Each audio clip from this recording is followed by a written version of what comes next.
All right. So I have a stationary mic. You guys get to share, okay? All right. So first order of business, guys. We have got to talk about Screamboat. Yeah! Who was here for the screening? Wonderful. How did that come into your guys' life? Please tell me. Tell me everything.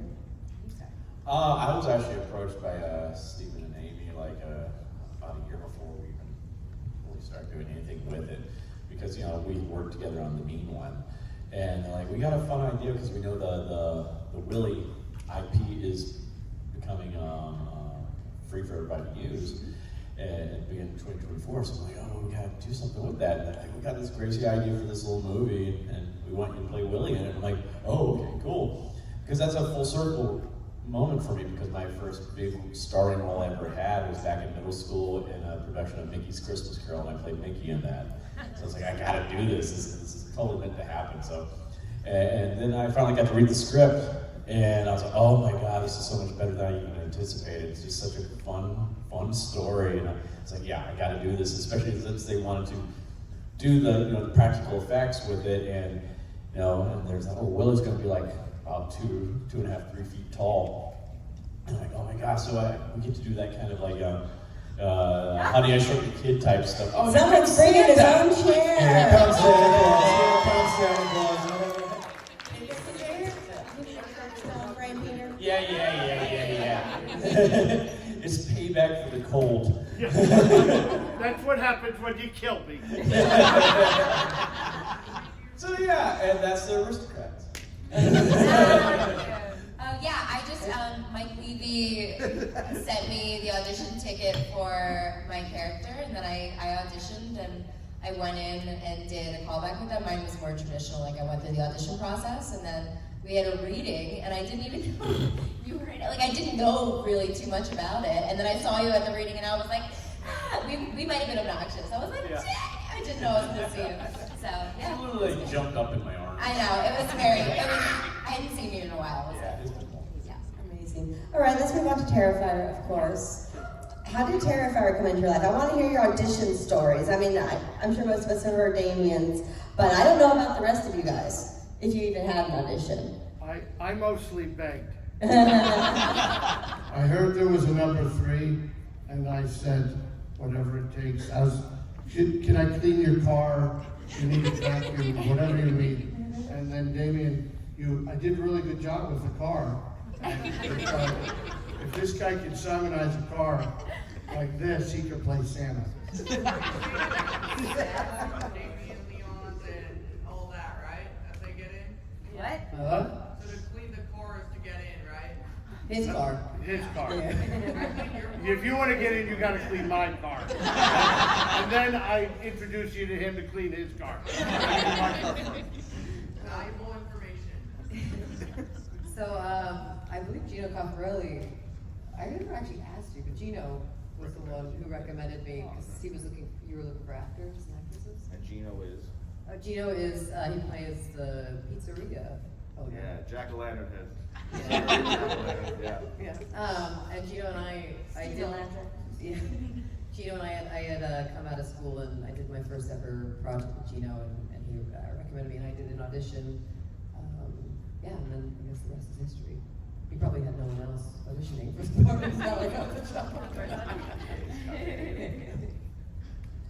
How did you come up with it? Right, how did you come up with this? That's something I've always wanted. From the very beginning. I know. I wish it was a more interesting story, because it wasn't like this lightning bolt moment where it was like, here's Art the Clown, like it came to me in a dream. It was just when I was getting into filmmaking and making my first short films, I just said, I need sort of generic horror movie characters that I could take and put my own spin on them.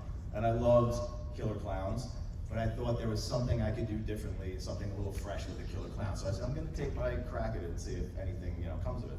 And I want him to just be as different from Pennywise at the time. So that's why he is not colorful. Like everything, you just look at both of them, opposite as can be in terms of one speaks, one doesn't, you know, Art uses weapons, Pennywise doesn't.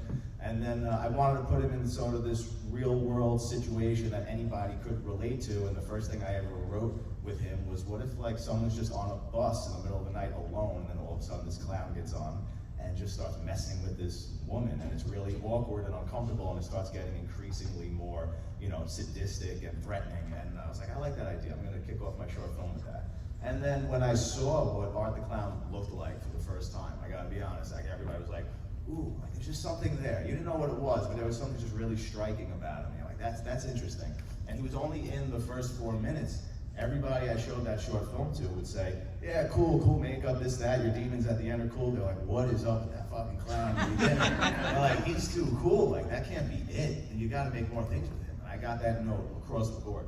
So I said, all right, I'm gonna make another short film now that focuses solely on him. And I love slashers so much, I said, I'm gonna go all in and make him a slasher now.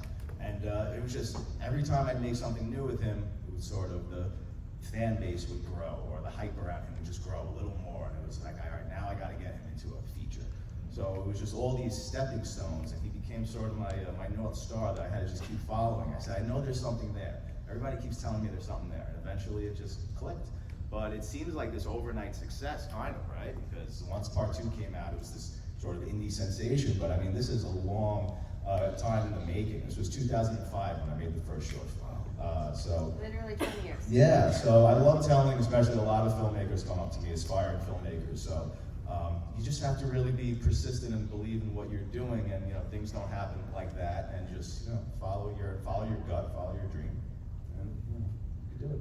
Oh, Audition? I just auditioned. Like I put in a tape for it. I think I put in a tape for her and Sienna. I can't remember, something like that. It might have been both, and then yeah, I got a call back, and Damien called me and told me I got it, and he told me before I accepted I should watch the first movie. I remember from your audition, I love that you were eating cookies. Eating an actual and that cookie? really stood out. Yes, I do love a prop.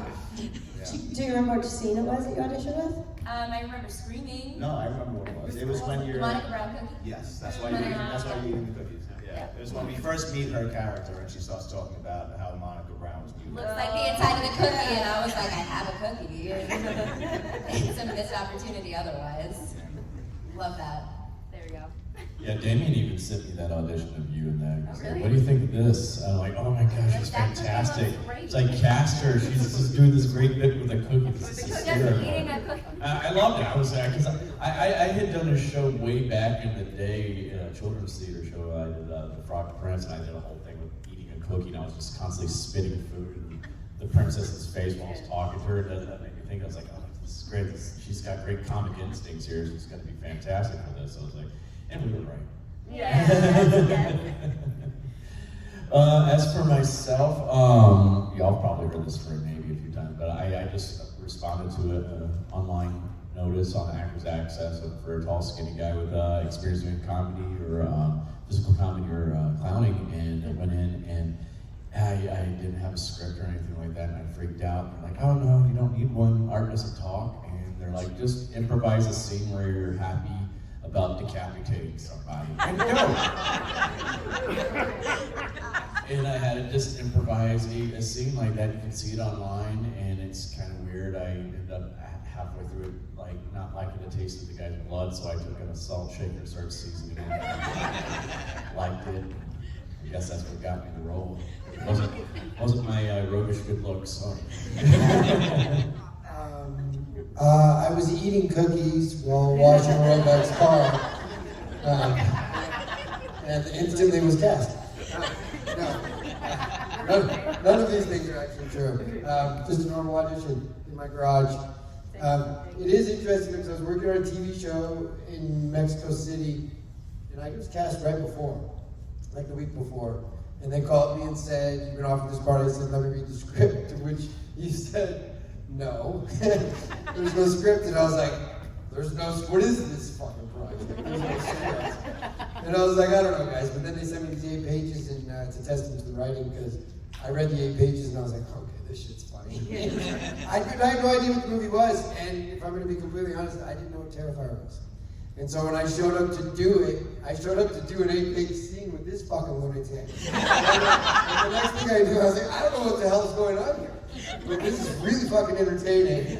And they've got something happening here, which of course you already did. But yeah, my story literally was just a traditional audition. I filmed in my garage in Los Angeles and pretend I'm in New York. But yeah. I can only imagine what year was going through your mind and when I first came in with that pack. I'm like, oh my God, what did I get myself into? No, because I started doing research on YouTube, and holy fuck, is that a rabbit hole. And I was watching, by the time I showed up, I was watching like hour-long videos about, like, we saw a piece of skin on art, and like there was these wild theories about why they did it on purpose.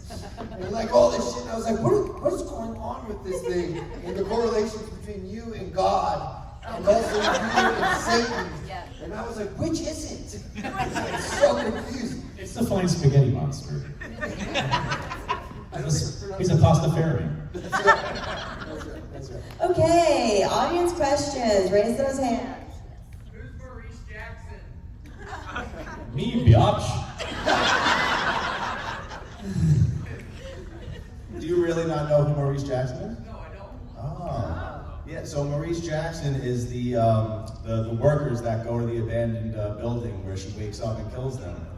That's the guy that she kills in bed. Yeah, the one that she kills in bed. If you look at the license, has the actor's picture on it. Like, you can ask He asked me earlier, and I said that's who it was, and he goes, I think it's the dude from part 2, and I was like, oh shit. What do we know? Go make a video on YouTube. You had one. Of the fan theories that are out there, which is like each of your favorites for Art the Clown's origin? Without I know spoilers the for most Terrifier. popular one. I don't know if it's my favorite, but that Sienna's father is Art. Yeah. Yeah. But you'll find out. You'll find out in part 4. You'll find out the truth. I will reveal his origin in the next one. Anyone else want to contribute to that? I remember seeing one like years ago, and I know, of course, it's not true or anything like that, but this person had this whole thing about this guy who was like, he was a surgeon, and he went crazy one day because something happened, and that's why Art's so good at like dissecting people and all that weird stuff. I was like, oh, this is, I wish there's more to it. I can't remember right now. I was like, this is wacky. And then he ended up being like a surgeon for a circus or something. I was like, okay, now you're getting crazy. Jehovah's Witness. I've actually never gone down Never the been on YouTube rabbit hole. I'm terrified to see what's out there. I don't know. Hey, David, since you're campaigning to play the Joker in the DCU, who would you like to see opposite as Batman for you? Well, Sit down, Gordon.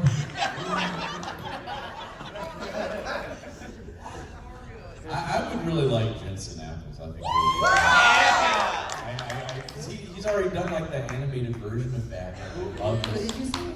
Jensen from Supernatural. Yeah. Got it. Because he does a great Batman, and I think he has a great look for the character too. So I think that would be fun. Plus, I'll just love to work with him. I hear he's a really cool dude. So, but if there's ever a Harley Quinn, this is who I want. So, that would definitely put a smile on my face.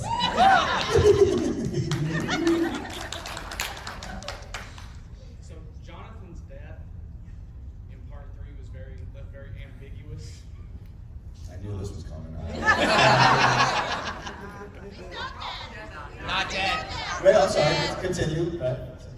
I just didn't know if that was just out of respect for his character that it wasn't shown, or if like you really planned to go back and tear him apart. Well, in hindsight. I will say now because I didn't expect it to be as polarizing and controversial as it is.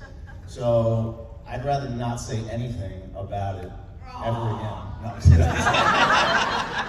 Because you will get some serious closure regarding his character in the next one. Yeah.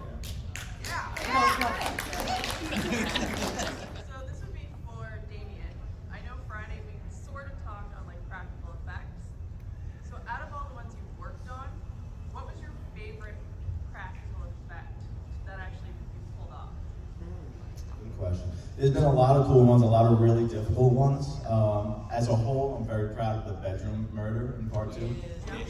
We intentionally went in there to try and one-up ourselves from part 1, and of course everybody who's a fan of Terrifier would always speak about the hacksaw scene, so we said we gotta raise the bar somehow. So there was a lot of pressure, and it was rewarding when it worked. But I think within that scene, what I'm most proud of pulling off is not using CGI to take her arm away. So, and this is also a testament to Casey, who basically just had to hide her arm as far back behind her back. And we glued this stump to her, and we painted her arm black in case it poked out. And she could only kind of like cheat her body to a certain way to the camera. If she moved like an inch too far, we'd have to do another take. So it was really tricky to pull that off, and it looks really convincing. I'm happy about that. I love that part too. So. Oh, thank you. That whole scene was really convincing. You told me on one of the panels that was a puppet at the end, and I thought it was her poking out through the bed. That's how real it looked. Oh, thank you. So I was like, wait, what? Yeah, no, that was me and Phil Falcone, the producer. We built that together. We took a mold of Casey sitting down in that position when she's on the bed. And I knew this body had to wake up, but I wanted it to look, basically, I wanted the audience to know that this is not a human being. I guess that didn't work, but No. I wanted it to be. We're in the world now. I wanted you to be looking at this corpse and say, wow, I mean, it's so mangled that they had to resort to a dummy at this point. And then that's why, and then I wanted that thing to wake up, and you guys should be like, oh fuck, like she's still alive. But I never built anything that intricate. I don't know how to build animatronics or anything, but I said, I know I could turn this thing to some sort of rod puppet, like a very crude rod puppet. So we basically had a fake bed, and the whole thing was on a set. So the puppet was operated from people beneath the bed, just sticking rods like in her leg under the bed, and we had tubing, just rubber gloves in her chest that somebody was hiding under the bed and blowing into them, and it made it look like she was breathing. And then someone behind the wall sticking a rod in the head, and they could just kind of like lift the head up and make it wake up. So we just cued that all on action, and she kind of just like comes to life, and it was cool. I mean, it worked. It's one of my favorite shots, one of the most shocking things. So. Are you ready to talk about the balloon animal incident? The balloon animal incident. That's a Dave thing. Is that what you're referring to in Terrifier 2 with the man's penis? I thought it would have been funny. to just like, blow up just the tip and make it into balloon animal. So yeah, nobody knows when the dude, why am I forgetting the character's name? Jeff, sorry. When he gets castrated in part 2, you know, typically everything with Terrifier obviously is excess, it's more. It's like, all right, what could we do next? And then, you know, even if it's not in the script, actors and whatnot, they'll throw ideas. What if we do this? What if we do that? And Dave had an interesting idea of what he could do with that, his member, once it was off. And I said, I think we're going a little too far. I think we're going too far for me. And don't put that anywhere near your mouth. Yep. Yeah. Little man in the front, I forgot your name. You have one. What is the hardest visual effect to do in all of the Terrifiers? Like, what was the hardest thing to do? Hardest visual effect to accomplish in all the Terrifiers. Very good question. They were all pretty friggin' difficult, not gonna lie. I guess, I mean, at the time, it was really hard for us to pull off the hacksaw scene in the first movie.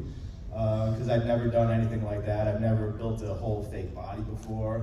It was even really difficult to figure out how to get Catherine to hang upside down. I mean, there's no trickery. I mean, she's really just hanging up there by her ankles. So that we're just building that sort of a kind of makeshift swing set almost. Just figuring out how to build that. And my buddy George was the DP, he actually built that. And we had to figure out how to make it strong enough, safe enough, and everything. So that was a scary thing to pull off, make sure everybody was safe, and it came out good, so I'm happy about that. For the rest of you guys, what was the most challenging part about filming your death scenes? Sam's in therapy over Terrifier. The death scene was my favorite fucking part of Terrifier. Now I actually, with my death scene, I only had to do this weird, like, oh man, Because I wasn't there for most of my death scene. You basically filmed the dummy.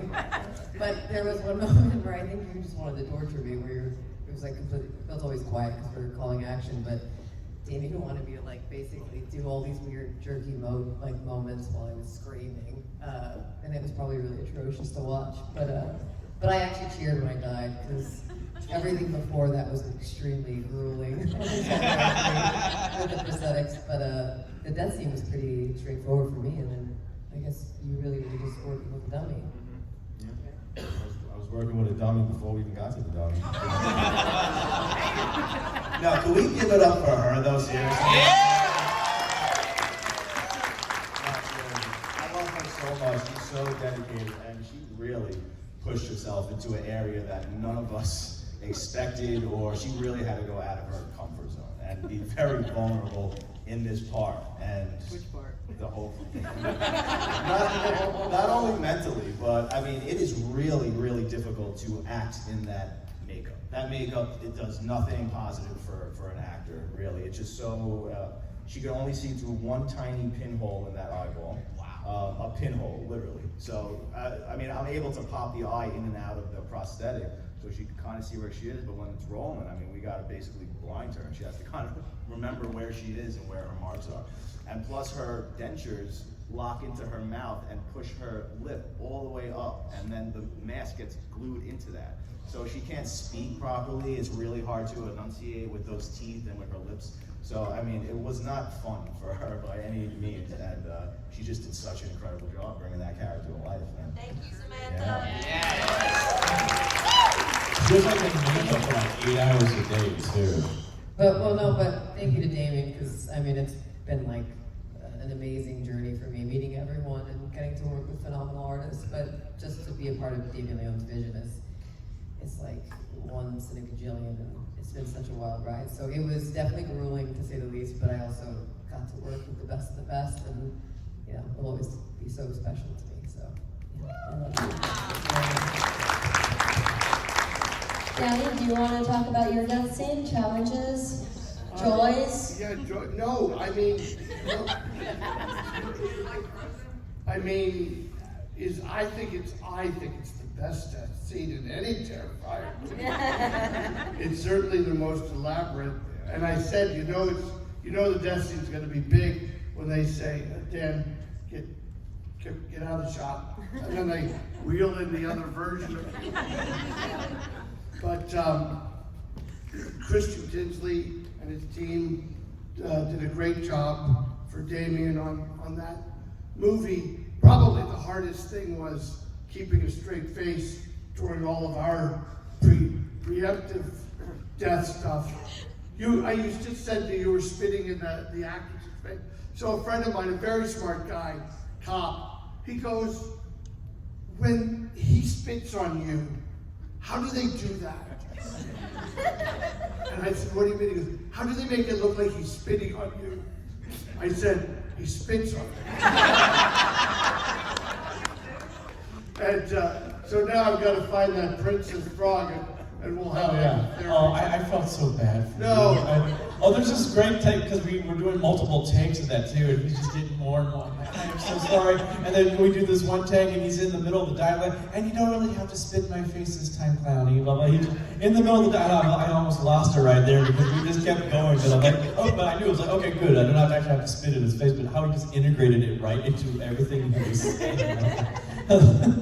It's joyful working with David, joyful working with Bradley and Clint, and joyful most especially working with Damien. You guys should know, I've been in, it sounds braggy, and I guess it is, but I've been in 200 movies. And in 200 movies, thanks, Mom.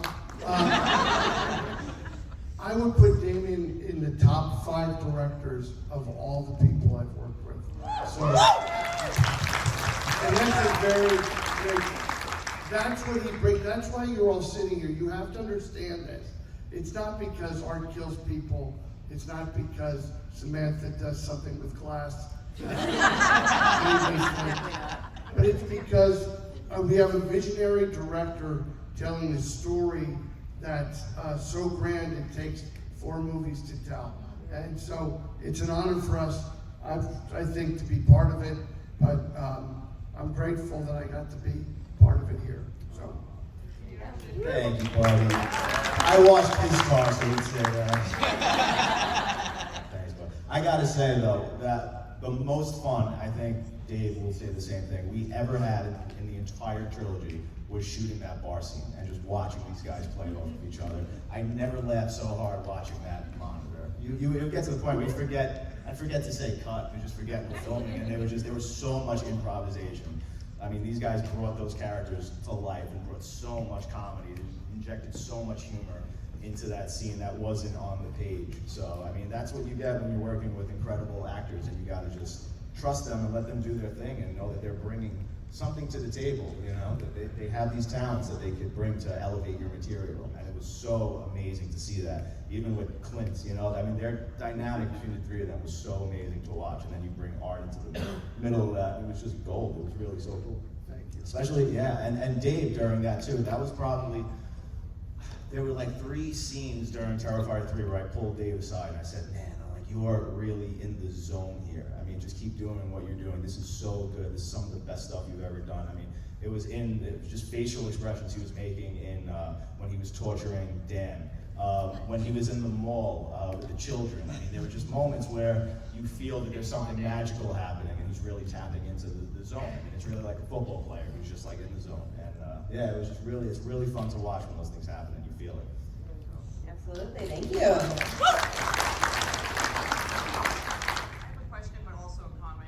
Thank you all for being here this weekend. You've been, it's our first days of the Dead Con, me, my partner and I, and you've all been just so humble and just stellar, and thanks for that. Thank you. Thanks, Mo. My question, I guess, Damien, you can't really answer because you're the mastermind that's going to write the script, but what is something that all of you want to see happen in Terrifier 4? I would never give an answer to that because it will never touch what Damien's gonna do. No, I don't really. I'm the fan now, so I'm ready to sit front row seat of part 4 and see him work his magic. But obviously, you know, I love all the characters, but to see David and Lauren go head to head, I think that's gonna be the most exciting. Like I always say, and you guys have probably heard me say it at the table, but like how they ended with the chainsaw scene, and that wasn't the end of the franchise, that was just the end of part 3. I'm like, where the fuck is it gonna go? Good luck, Phil Falcone, the producer, producing that final scene, but I'm really excited to see their final showdown. I just echo that, yeah. Let's see, I'm gonna buy a ticket. Yeah, I feel like if they have to go into hell, I just want selfishly Brooke to be like smoking a cig, like she's definitely in hell, and be like, what the fuck are you guys doing here? That's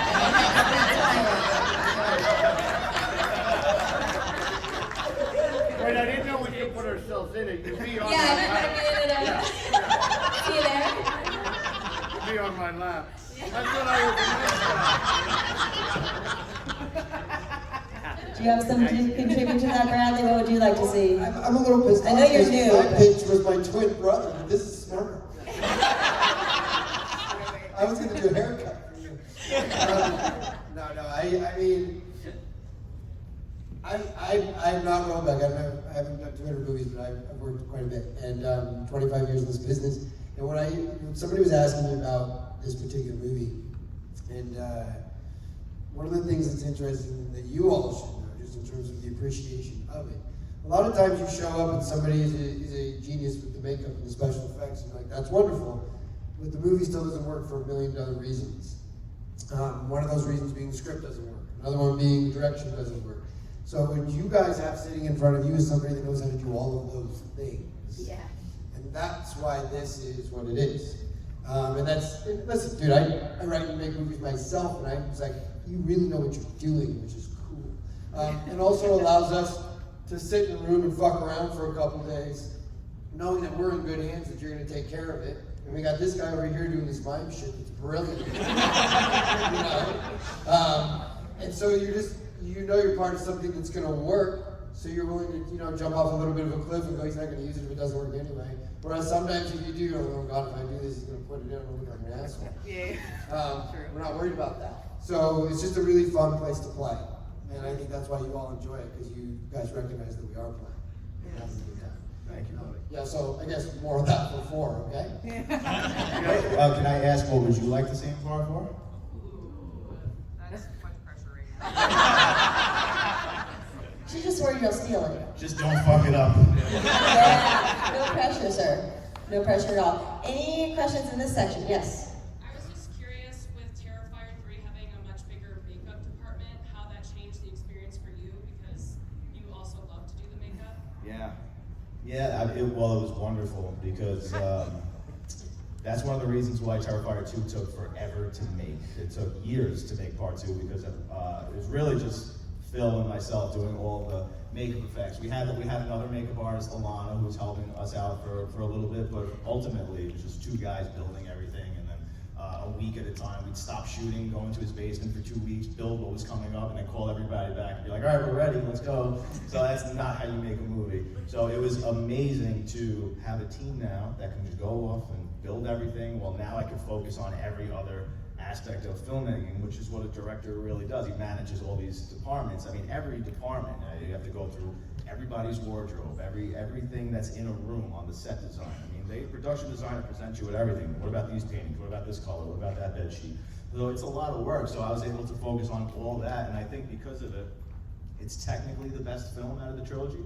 I mean, whether or not it's the best film is subjective, but I don't think you can argue. I think it's the best looking and the best well made, and that's because I got to really focus more with these other departments where I get pulled away too much with the practical effects. So it was great to have teams like Christian Tinsley. Well, this guy is responsible for the work on Passion of the Christ and No Country for Old Men, Westworld. I mean, this is another level of practitioner here that was just incredible to work with. So it was really cool, but I still have to get my hands bloody. So you'll see tons of behind the scenes where I'm still putting blood on like every prop, because instead of me just saying, oh, I want a little dot of blood here, I'll just go in there and put it myself. No, you literally, there were moments you were so slammed, but I felt like there were moments Damien was like trying to sneak into the room with us and like touch us up, because I feel like even though you're doing a million things, there's a part of you that still missed. And no, my God, that yeah. part, right? It's amazing. Did you have a question? What kill would you like him to do in the next movie? What kill would I like him to do in the next movie? Like all of you, what would you like to see him do? Wouldn't you like to know? I can't tell you, I know what they are. Yeah, so I still have some bullets in the chamber, some really crazy kills that I've been sitting on waiting for this last one, so I'm excited for you guys to see it, but I can't tell you what it's going to be. Do you ever change your kill plan? Like you have your set plan, your script, your kills, everything, right? And then someone says something, or you think of something, or they suggest something, you're like, actually, never mind, we're doing that instead. It depends, because a lot of these things are built so intricately and they only work a certain way. You can only improv with them so much, but other times the effect doesn't work, and then you're forced to come up with another way to make it work. So it's always changing. But like I said before, when we're dealing with the props and there's a severed leg, and it's like, all right, can we do anything else funny, or something interesting, like Dave smelling the foot after tossing it. That wasn't in it. He came up with that on the spot. So it's like always trying to figure out new things to do while we're messing with these body parts if it's possible. Well, with every aspect of it, you always want it to be better. Like nothing is really too sacred. Everybody's open to give their input or give some thought if it could be better, right? And all the way into the edit of the movie, you could change the whole movie in the editing room. So until it's like ripped out of your hands and it's up on the screen, I'll keep changing it to make it better if I possibly can. Thank you. Okay, one final question to wrap us up, and I would love to know for all of you guys, what is the most rewarding part about being a part of the Terrifam? Start with Dan. You guys. Thank you for the support. I'm gonna say the same thing. It's a blessing. Yeah, it really is. It's I've said this a million times, but I've come into horror through the Terrifier franchise, and obviously working with Damien has been, like I said earlier, one of the best experiences of my life as an artist and him becoming my friend. But And the biggest waste of a beautiful face in the history of cinema. Which I used to think he hated me because he just keeps continuously torturing me more and more, but I realize that's his love language. But no, it really is. I really love meeting everyone and hearing why you love Terrifier and what it means to you, and it really has made me love like what I do even more and made it that much more fulfilling, but also love the genre and really appreciate like what we've been doing all these years. So thank you all for being so awesome. It's been such a pleasure. I really can't say it much better than that. You guys, the stories we hear where you realize, for the horror fans anyway, for the real hardcore fans, it sort of transcends being a movie, and it hits you guys on such a personal level, and when it's on a positive level like that, it's the most rewarding feeling, and it reminds me why I do this and why I fell in love with it as a child without really realizing why it was so powerful. And that's just one of the most beautiful things, and just the relationships that I form, and now the beautiful friendships that I have, and will, continue to have for the rest of my life is really the most amazing thing. So, but you guys are so amazing, seriously.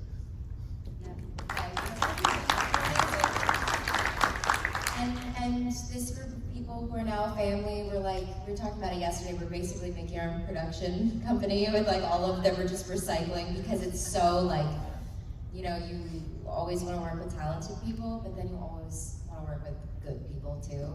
And I mean, that's a testament to you guys and to your casting as well, like just the people with the biggest hearts work here, and then getting to come here because of the fans and getting to see everybody, and we see people multiple times. It means the world to us. You guys are the best. I was gonna say craft services, but especially Definitely those not. beef Definitely not. tips. I'm kidding. No, it's definitely you guys. It's been so much fun just being able to $6. But it's been fun just traveling all over this nation and actually this planet too recently, just to go see the fans everywhere we've been going. We got to go to Europe this past year as well on doing some press out there. It was so cool to see how this character, this franchise has reached people all over the world. I hear from fans from all over the world how much they love this character, and I think part of it is because he is assigned a character, so he translates very well internationally in that regard, and I think that's pretty cool. It's something I've never seen happen in quite some time with a character like this and a franchise, and especially because it's purely organic too. It wasn't mass produced by a big Hollywood engine. It's been the fans that made it all happen. It's you guys going out there and talking about this little film, and it just keeps going and going and going. I mean, they just mentioned Damien last night at the Indie Film Awards. Name dropped him, though they didn't nominate us for anything. But he's helped, revolutionize this industry in a lot of ways as well. And I think we're going to start seeing a lot more fun horror films coming out because of this, because you guys have allowed us to do what we're doing, and it's encouraging other filmmakers to go out there and start having fun with horror again. And I think you can already see that in some of the films that have already come out this year, like with Companion and Hard Eyes and Monkey. I mean, they're fun films, and I think that trend's going to keep going. It's all because of you guys, so give yourselves a round of applause for that.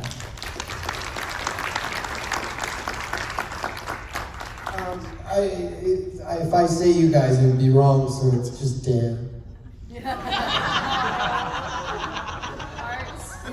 Hearts. Sorry. Didn't pay me to say that, but he's gonna watch my car. Actually, truthfully, I would take it maybe one step further and say, I'm new to a lot of what's happening here this weekend, and so thank you guys for welcoming me in. But one of the things that's so cool, I was talking to my wife last night about what this experience is like, and I said, well, the only way for me to sort of verse it is like outside of this place, the world's doing one thing right now, which is sort of chaos. but in here it's like pure passion and joy. And that's pretty awesome. And it's building real things too, and I think that's because it's coming from a good place. So the feelings and the joy you guys all have about this, if I would be so bold as to say, invite you to like, sort of let yourself live in that place even out there, because that's addictive for all of us. And that's a feeling we all need more of. Yeah. So, you know, one step further, you guys, this thing that you love is actually making you better people, so enjoy that too. Okay, so before I turn you loose and before we take our traditional picture, we need to bring up some very special people for a raffle drawing, apparently, yeah? All right. So, everyone, give it up for AdCast, Lisa, everyone.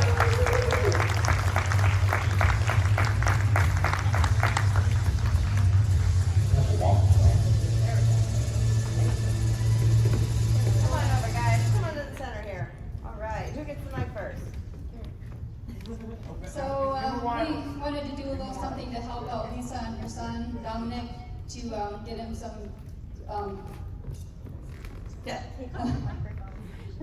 to help him get his dental surgery that he's trying to get. So we decided to put up this.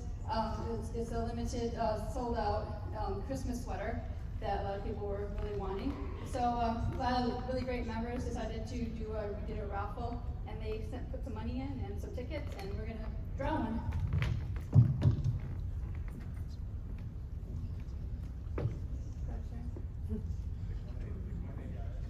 Yeah. This is yours anyway. That's a hard name. Kiona Long.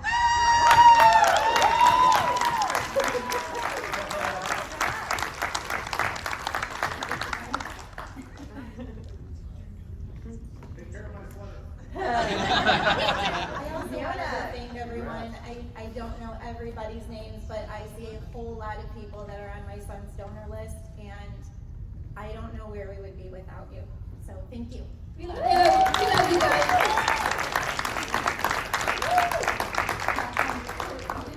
Sweater, and then one of the members also gave you this too. I don't know if you want to. Oh, All right, everyone, give it up for Terrifier Cat.